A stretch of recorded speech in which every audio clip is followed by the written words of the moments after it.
being that this already popped up. I already said yes. Got it. All right.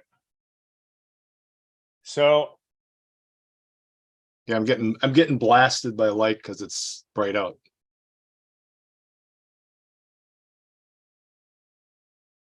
I think it's trying to go live like on YouTube right now. Can't go? So I wonder if I just deleted an old show from a year ago. No, it's still the old show. It's acting like it's trying to stream it live though. Yeah, so I got some warnings here going again too. I wonder if it's showing someplace else on YouTube.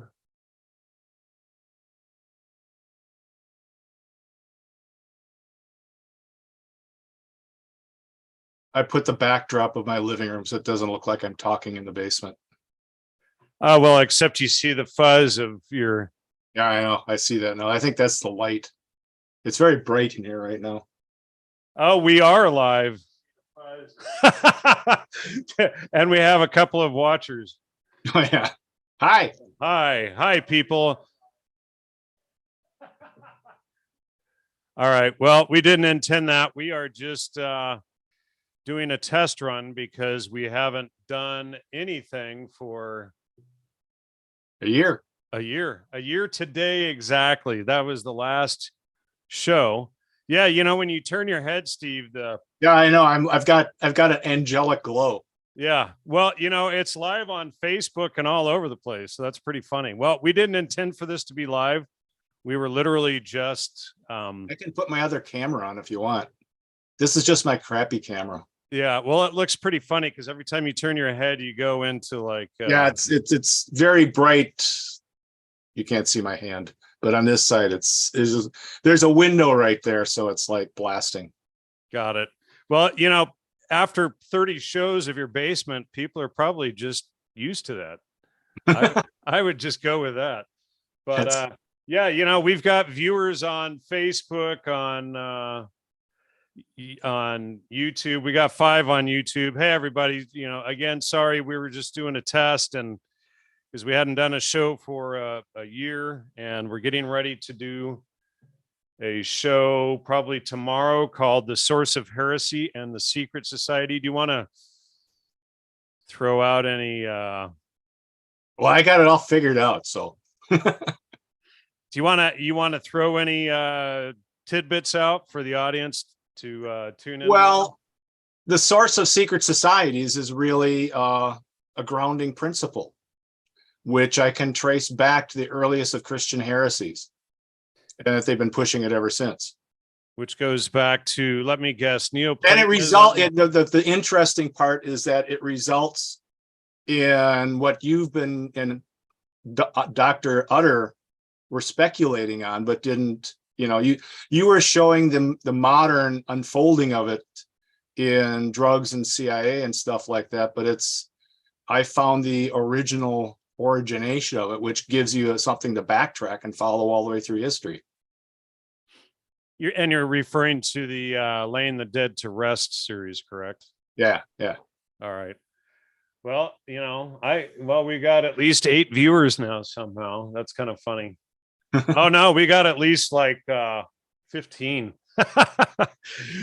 So oh man, and we're getting yeah. You know, you got to turn that thing off. It looks horrendous. That Which my background, the fake background. All right, hold on. I got to clean things up here a bit.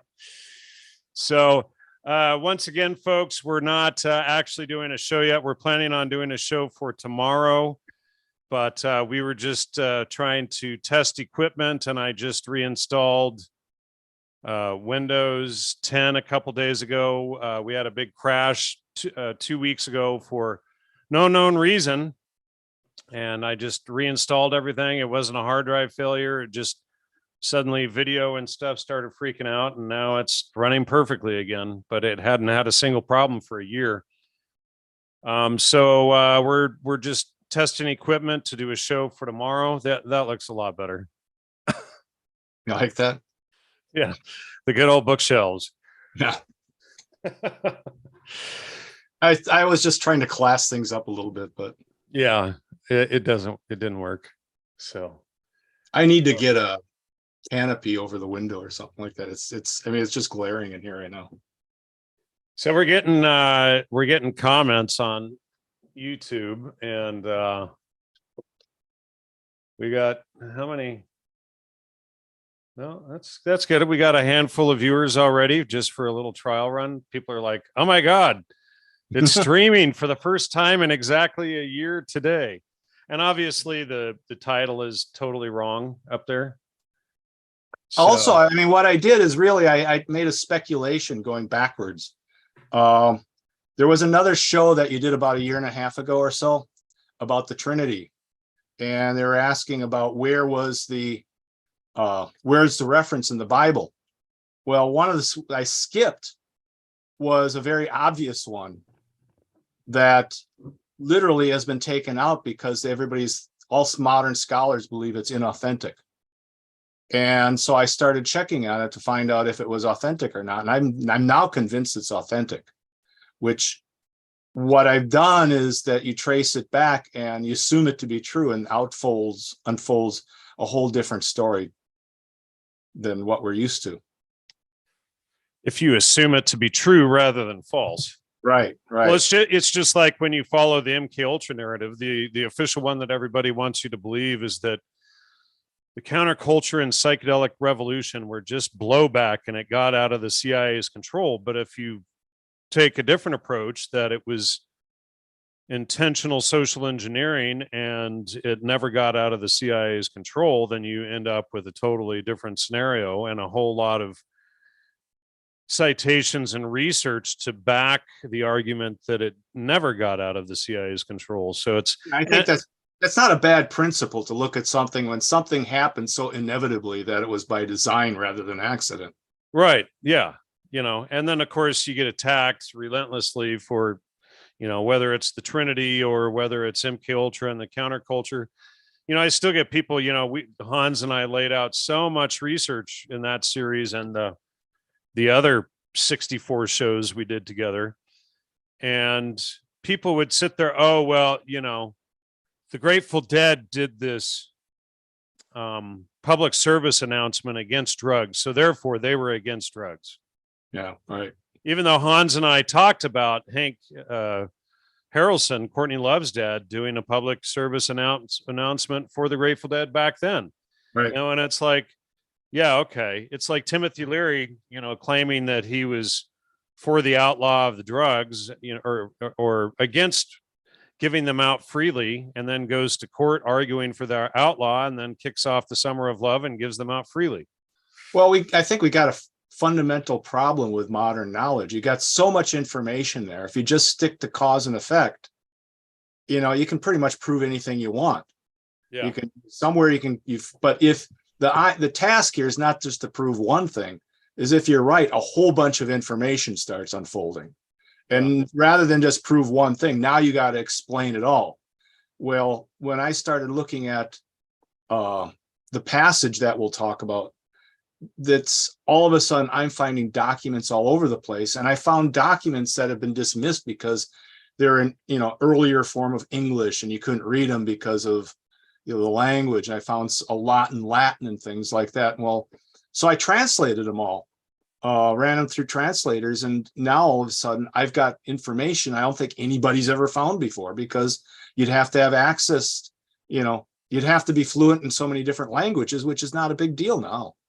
Right, because now you just put it into a translator and boom. Yeah, there it is. Out pops the, So sometimes you still have to work at the translation a little bit, but like going through the Inquisition, the Mexican Inquisition court records for the new book last year. It was like, wow. Yeah. And there's some minor changes between Old Spanish and New Spanish as well, but you could go through and it's like, wait a second.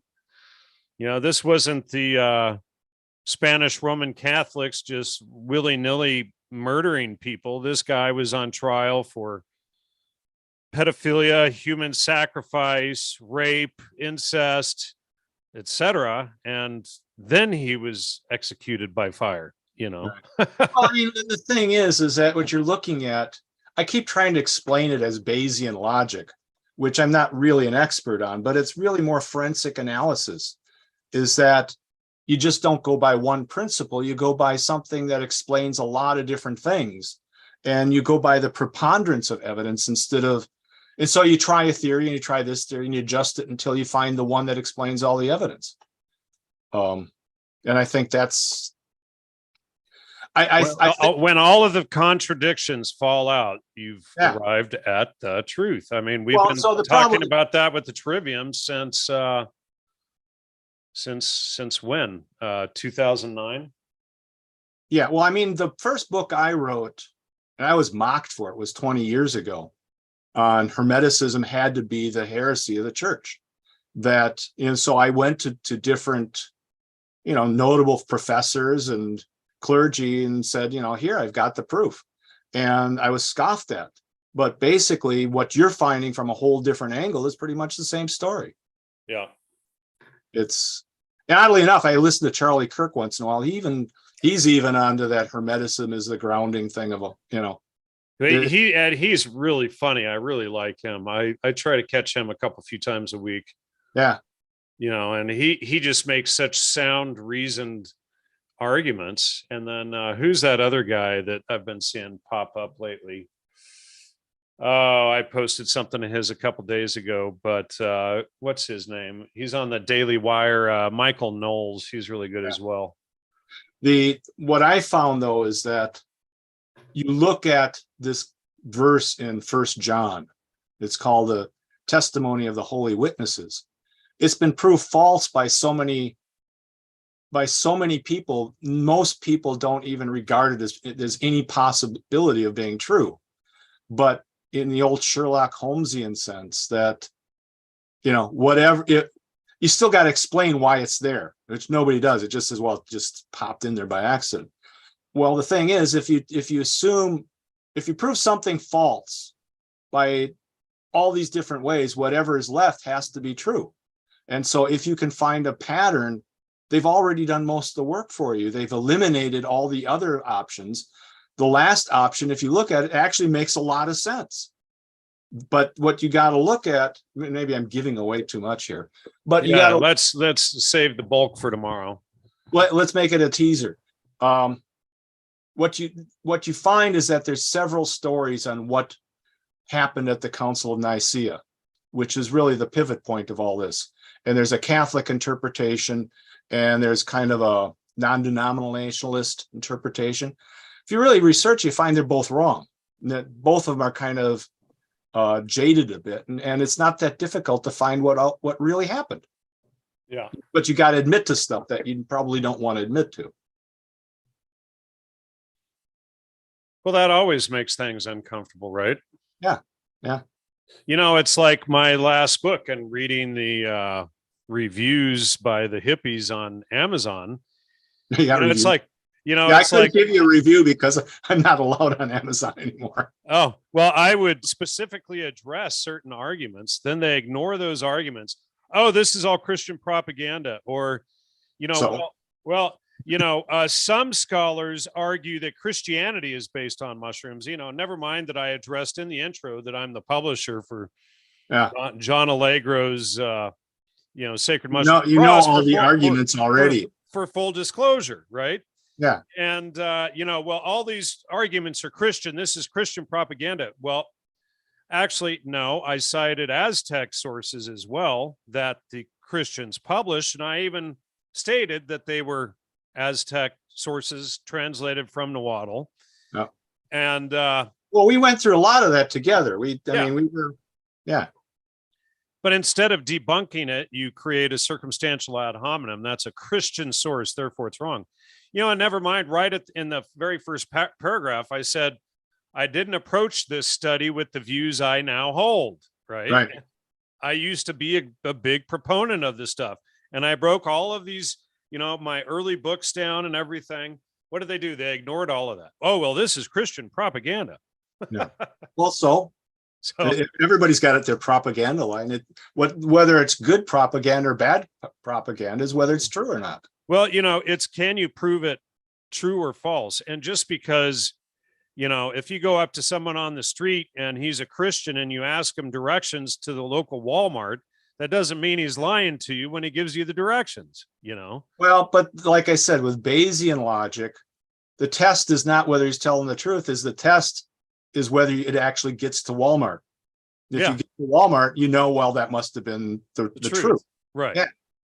And that's the problem, like I said, with researching what I'm finishing up here, is that you say I want to go to Walmart and there's 10 different ways of getting there.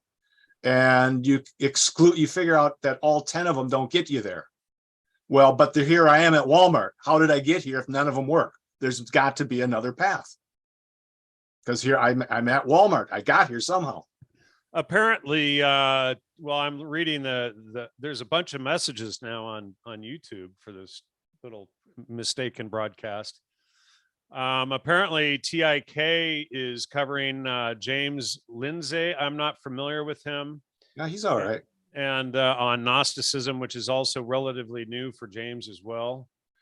And, like we said at the start of this was not intended as a live broadcast. We were testing and suddenly we went live by fluke of accident. So here we are talking for a few minutes. My problem, even the Catholic Church and all these other churches, I don't think they've ever reached down to the basis of what Gnosticism really is. They all know it's there. They all document it to some extent, but I don't think they've ever really, and this is working in a seminary and stuff. Everybody knows it, but it's so nebulous. The modernists claim the Orthodox are Gnostics and the Orthodox claim the modernists are Gnostics. You need a defining principle. And none of them seem to have it. They know it's something, but I think I found the defining principle. I think you found the defining principle yourself. Which is? The one mind, the singularity. Oh, yeah. The primacy of consciousness, monopsychism. Right. But you got to take it all the way back now. Because I think that becomes a litmus test going all the way through. Well, I got into a conversation about it with this woman in a firearms instructor class the other day. And, so we started going back and forth about primacy of consciousness and monopsychism and, truth and reality versus, primacy of consciousness. And she was just, she had a doctor's degree and she was just like, yes, exactly. Yes. Yes. Yes. Yes. Yeah. Well, no, she was against primacy of consciousness. She was arguing in favor of Logos, right? Right. Good. And so it was a good, really good back and forth for about 5 minutes. And she was just like, this is exactly right here. Because once that's the proof, it just makes so much sense. Yeah. Once you deny reality exists, then you can deny human existence, your existence, my existence, and then you can deny agency and free will. And then everything is a figment of your imagination, and everybody else's actions is a figment of your imagination, good or bad, right or wrong, for good or evil, etc.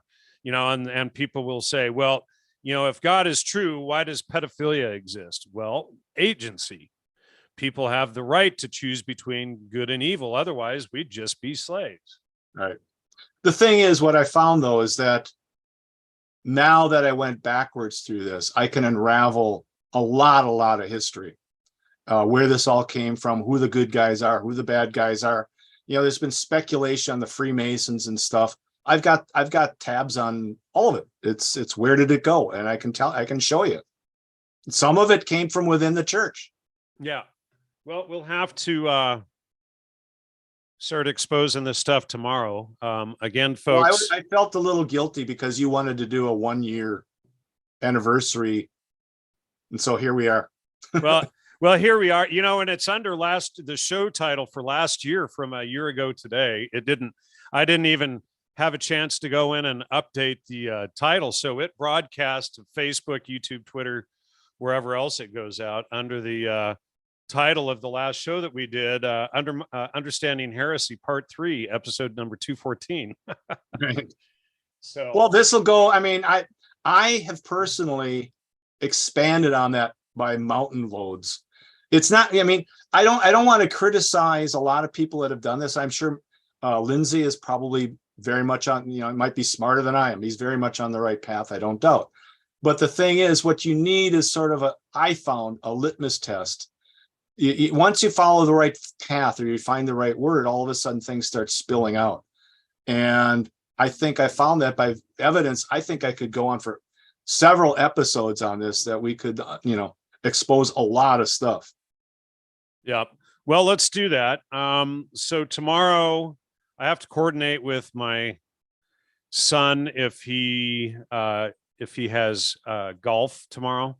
Okay. My son is big into golf now, so That's good. Yeah. He it's a real brain challenge. Yesterday they had a match against another high school, and he had his best score, which he's only been playing for a few months, so he got a 64, but his scores are getting better and better each game, so hopefully he'll bring him way down and get that get a perfect 18 like that guy did in 2011. There was an IT manager in 2011 that had a perfect score, 18 for 18. I used to golf a fair amount, and I'm not the best golfer by any means, but I get stupid lucky once in a while. So somebody, Andrew says he's the last apprentice of Louis Jolyon West. That means he's either CIA or a shill for the CIA or a victim of the CIA or whatever. Louis Jolyon West was he was the psychiatrist for Sirhan Sirhan, all of the Patty Hearst, a bunch of the MK Ultra victims. Who's the guy that killed JFK? Oswald? The guy that killed Oswald? Sorry, Jack Ruby. Jack Ruby. So yeah, let's see here.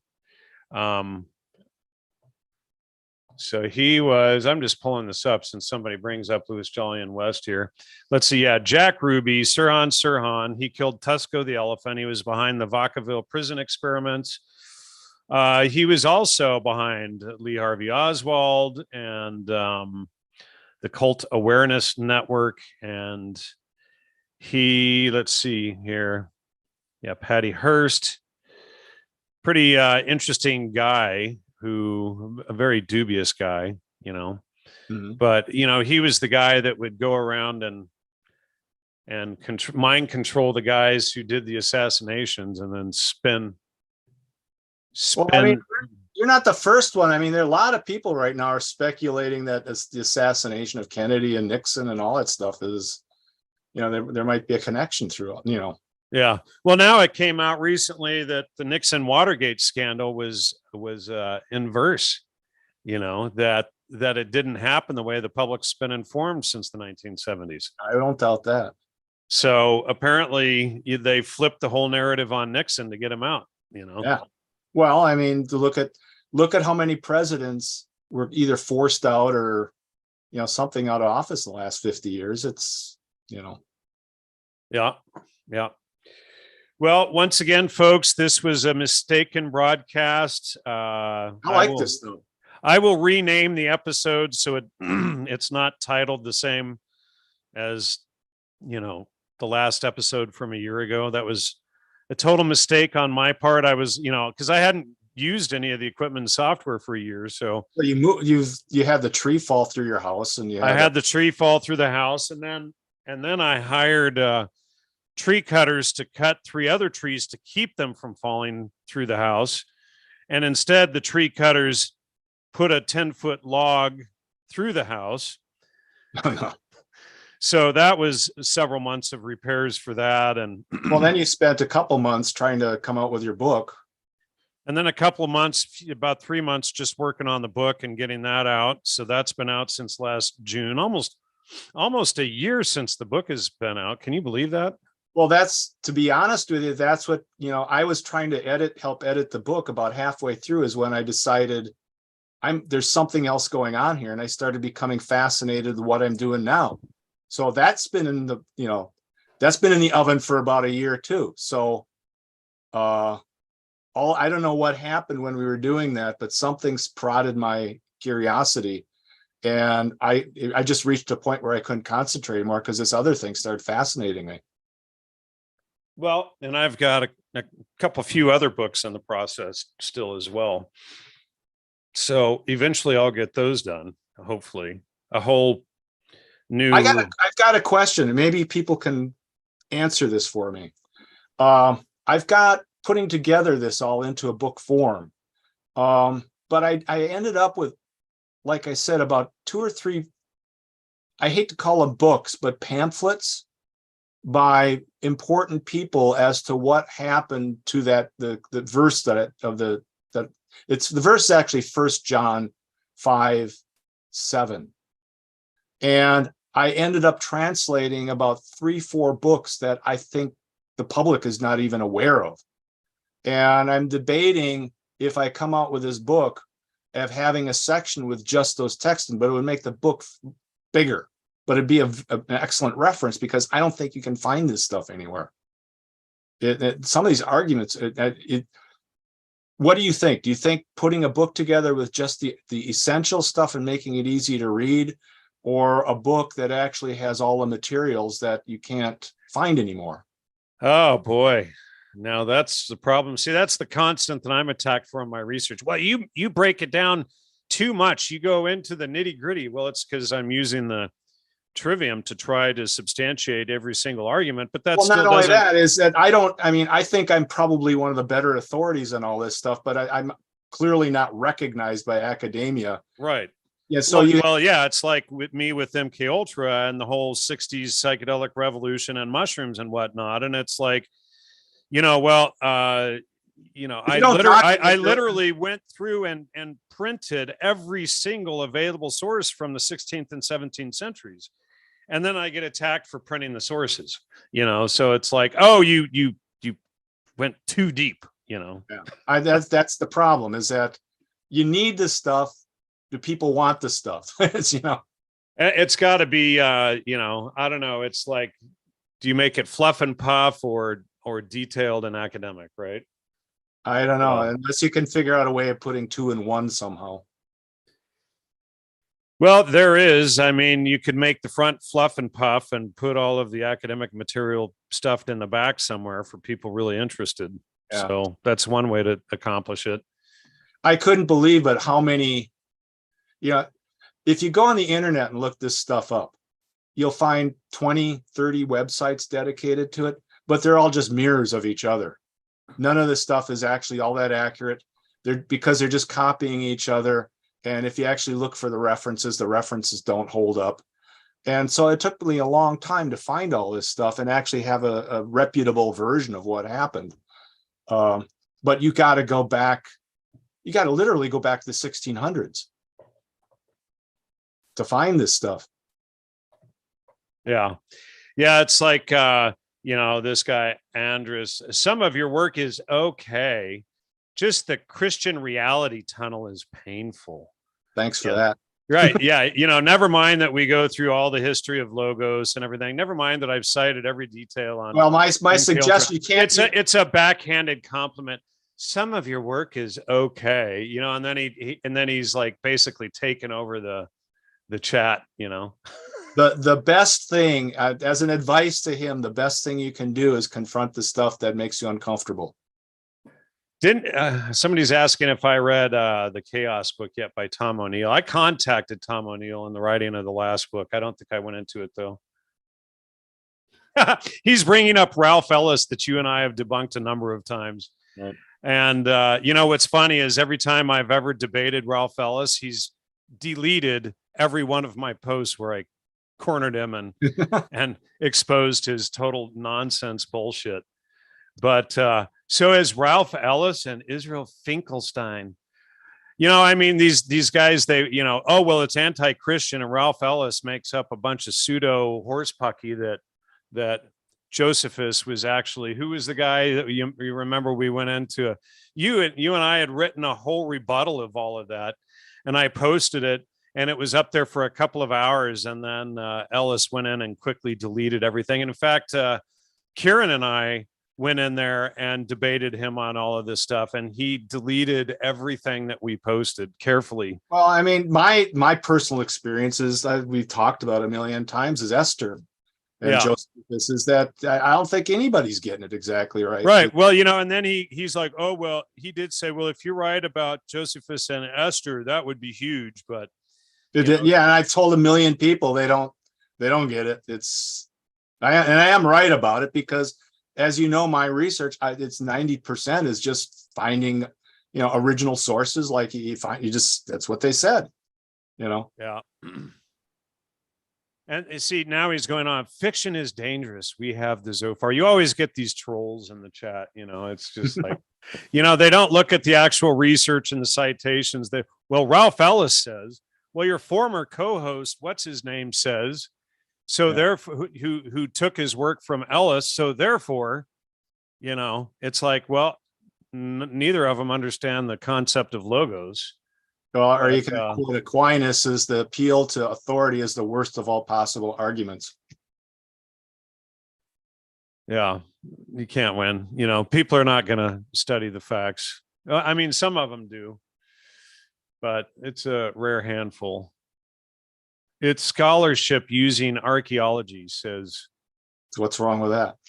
Well, no, he's arguing in favor of Ellis, whom we debunked, and using primary source material. And then Ellis had to delete everything because it refuted his whole hyperbole. So anyway, Steve, I'm going to let you go here. We've already been on here for, I don't know, how long have we been on here? Probably half hour or so. Half hour. Well, again, this was a mistake broadcast. We'll be back tomorrow. Again, folks, we were just doing an equipment test and ended up being live. So he says you can't debunk it. It is true. Yeah, we already debunked it. That's why Ralph Ellis quickly deleted all of our debunkings of him. So anyway, we'll prove that he deleted it. Well, I do have some screen captures of his deletions, but yeah, I mean, the guy's a clown. Well, anyway, is that really your argument? Do you want to get bought? I mean, I've reached the point that if they want to go down a rabbit hole, fine, go down your rabbit hole. Well, even on by Ellis's arguments, Josephus was like 12 or 15 when he did all of this scholarly research. I forget who he said that Josephus was off the top of my head. He was a Pharisee. But anyway, Ralph's well studied. See people like this, they don't actually go, what they do is they like secondhand, thirdhand, tertiary sources. And if it coincides with their anti-Christian or whatever hyperbole, they'll go with that. You'll never see this Andrus guy go in and start fact checking Ellis's work for himself. He's going to regurgitate whatever Ellis says, but these people don't go in and actually fact check. Anyway, he's taken over the whole chat here. I'm just going to block him. It's annoying when people do this crap. So anyway, this guy, Andres, I challenge you to go to all of the primary sources, the original sources, and verify them for yourself. Because I guarantee as for myself, I had a run-in with a church about 30 years ago, and at the seminary, and I realized there's an ignorance going on in all this stuff. So I started collecting books and things. I think I probably got the largest theological library by any private citizen in the state. But you can't just go off of one book. It's just, yeah. And one author, oh, well, Ellis says, so therefore, and it's like you and I quickly, and Kieran quickly debunked his stuff, and then it was up there for 20, 30 minutes, maybe an hour tops. And he went through and deleted all of the posts because it didn't jive. And it forced him to question his entire, thesis or theory, whatever, however you want to call it. So he had to delete it all. Then he says, oh, it wasn't worthy of comment. It wasn't worthy of being here. That was his excuse, you know? Right. So yeah, because it challenged him and debunked him and all of his fanboys. So, Right. all right. Well, I think a let lot you of go. times they ascribe to it just because it makes them feel special or something. But Yeah. I agree. All right, I'll let you go, and we'll figure out the exact time tomorrow to do the show. And I'm free. I like this earlier time, except that, like I said, I got the light blasting in through this window. A little bit earlier would be great if we could than normal. All right, let me coordinate with my son, and I'll get back to you. And But if it's got to be later, it's not a deal breaker. I think we usually did it at 5 p.m. Pacific, but that maybe puts it about 7 here, maybe we can do it at about 4 Pacific. something like that. All right. But I All mean, right. it's not a deal breaker either way. Tonight I can't do it. Okay, no worries. I'll talk to you soon. Talk to you tomorrow. All right, take care. Bye, everybody. Thanks for joining in.